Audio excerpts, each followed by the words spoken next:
Hi all, Adi here from Hunts and Jaunts. As always, thank you so much for clicking on the video. Today I'm in deepest, darkest Wales and I'm at Harlech Castle. That's what you can see behind me. Isn't it magnificent? Let's go and have an explore. Perched high on a rocky outcrop overlooking Cardigan Bay, Harlech Castle has seen sieges, rebellions, royal wars and centuries of Welsh history. And even if you're like me and don't know anything about castles, it's very difficult not to be impressed when you first see Harlech rising high above the town. As I walk around today, I'll tell you the story behind this remarkable fortress, why it was built, who fought over it, and why it's now recognised as one of the finest medieval castles anywhere in Europe.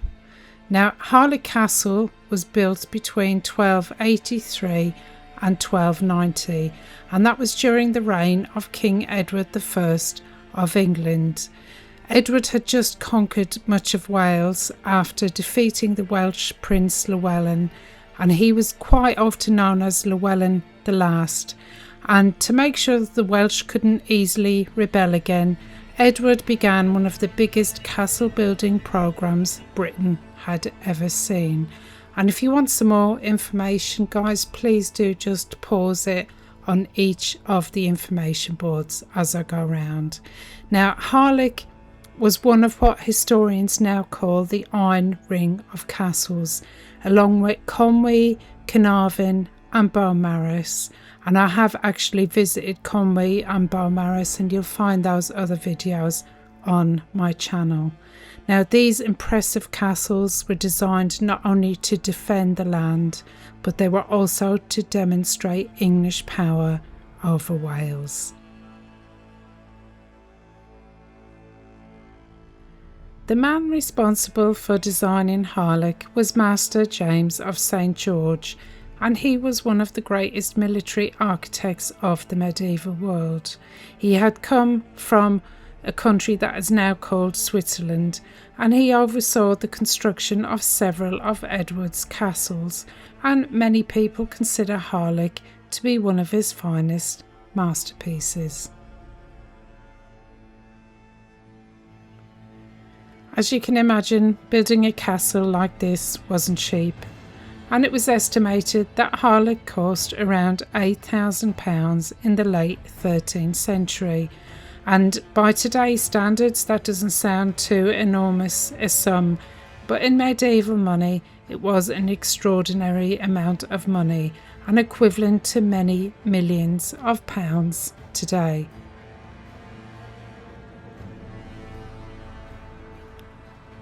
One great thing about visiting these old medieval sites is that there's always loads of stairs, so helps keep the fitness up.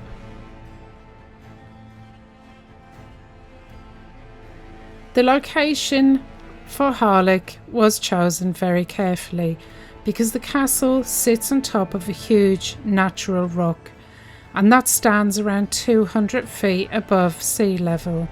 And in the 13th century, the sea would have come much closer to the castle as it does today, and this was crucial because it allowed supplies to be delivered straight into the castle directly by ship. One of Harlech's greatest strengths was something known as the Way from the Sea, and this was a heavily defended staircase leading from the shoreline up into the castle. So if the castle ever came under siege, even if the enemies had surrounded the landward side, supplies could have come straight into the castle by sea.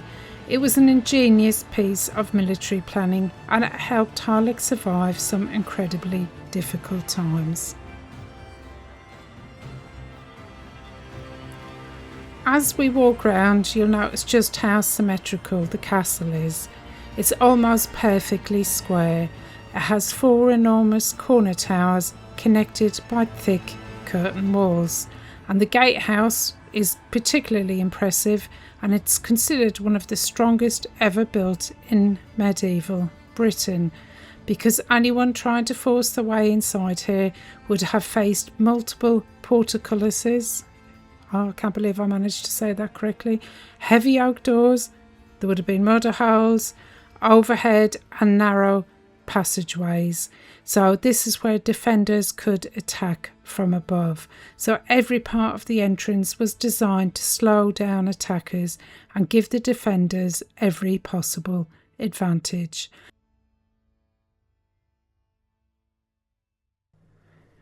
Although Harlech looks so peaceful today, it spent much of its early history at war.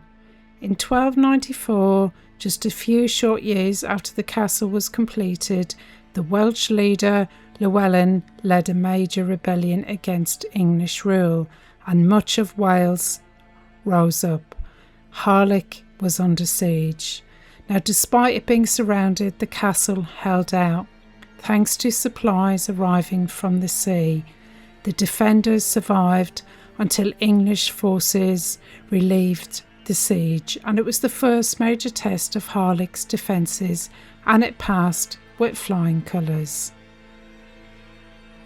The castle became even more famous during the rebellion of Owain Glyndŵr. My apologies for pronouncing that, my Welsh pronunciation is dreadful. Now, he was the last native Welshman to claim the title of the Prince of Wales, and in 1404 he had captured Harlech Castle after a lengthy siege. And this was an enormous victory for the Welsh rebels. Harlech effectively became his headquarters, and for several years it served at the centre of his government. Foreign ambassadors visited here, and important political meetings would have taken place within these walls. And for a time, Harlech wasn't just another castle, it was in many ways the capital of an independent Wales. But unfortunately, that success didn't last forever. In 1409, English forces returned and laid siege to the castle once again, and this siege lasted several months before Harlech finally fell back into English hands. It marked one of the turning points in the decline of Glyndŵr's rebellion.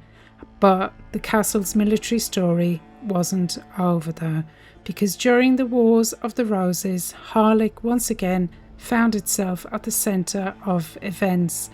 And these civil wars between the houses of Lancaster and York lasted from 1455 to 1487 and determined who would wear the English crown. From 1461 until 1468, Yorkist forces repeatedly attempted to capture the castle, but for nearly 7 years the defenders held out. Eventually the castle surrendered in August 1468, bringing an end to what is often regarded as the last major Lancastrian resistance in Wales, and that remarkable siege inspired the famous Welsh song Men of Harlech.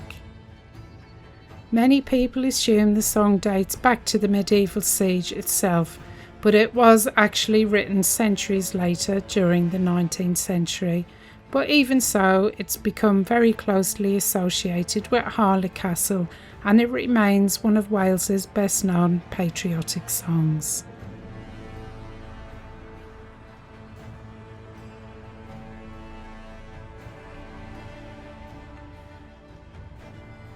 As I continued to walk around, it was worth me taking a moment or two to appreciate the incredible views from here, because from the battlements here you can see across Cardigan Bay towards the mountains known as Snowdonia, and on a clear day the scenery is absolutely stunning, and it is very easy to understand why this position was chosen, because the landscape itself formed part of the castle's defences.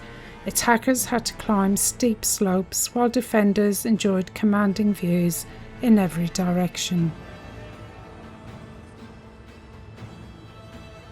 Like many castles, Harlech gradually lost its military importance, and by the late 17th century, artillery had made medieval castles far less effective. So following the English Civil War, Parliament ordered many castles across Britain to be deliberately damaged so they couldn't be used again. Fortunately, Victorian interest in medieval history led to growing efforts to preserve castles like this one. Today, Harlech is cared for by Cadw, the Welsh Government's Historic Environment Service, and it's one of the best preserved examples of Edward I's castle building programme.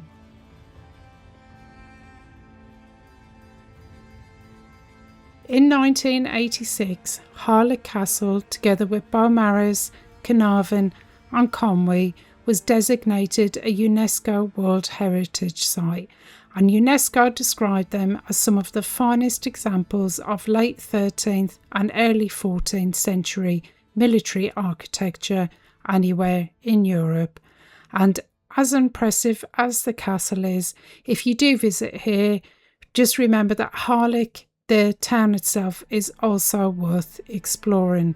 Now, unfortunately, we didn't have time on this visit, but if you do have enough time, it's definitely worth going down, because the town itself has the medieval origins that you'd expect alongside the castle.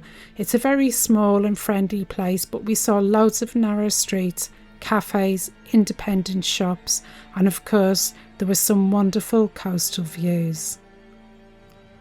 And as I walk round, I think of the kings and the princes that would have walked through the gateways, the soldiers that would have defended these towers whilst under attack. So whether you visit Harlech just because you love castles, enjoy history, or simply want to experience one of the most breathtaking viewpoints in North Wales, Harlech is a place that definitely won't disappoint.